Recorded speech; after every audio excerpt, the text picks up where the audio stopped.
এই ছেলেটি যখনই তার ঘড়ির বাটন চাপে তখনই মুহূর্তেই সময় একেবারে থমকে যায়, পানির ধারা বাতাসের মধ্যে জমে যায় এবং যাকে সে পছন্দ করত সে মেয়েটিও এক ভাস্করের মতো স্থির হয়ে পড়ে।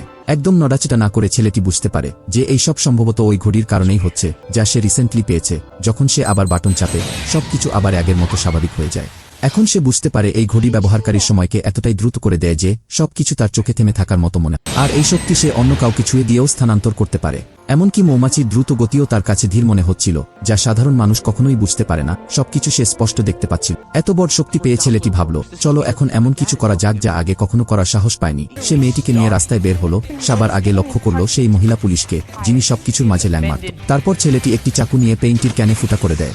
এরপর তাদের নজর পড়ল এক গাড়ি বিক্রেতার উপর, যিনি মানুষকে বোকা বানাতেন। মেয়েটির মাথায় এক আইডিয়া চলে আসে এবং তারা একসাথে সবাইকে এক এক করে সবারই পোঙ্গা বাজিয়ে ছেড়ে দেয়। যখনই ছেলেটি সময় আবার স্বাভাবিক করে দেয় তখন পুরো রাস্তায় একেবারে বিশৃঙ্খলা সৃষ্টি হয়ে যায়।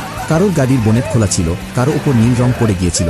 মেয়েটি নোজ রিং সাইকেলের চাকার মাঝে আটকে গিয়েছিল। পুলিশের সিটে একটি ঘরোয়া কুকুর পেশাব করেছে। আর এইসবের মাস্টারমাইন্ড তার বাইকে চড়ে সেখান থেকে উধাও হয়ে যায়। পরের পার্ট দেখতে চ্যানেলটি সাবস্ক্রাইব করুন।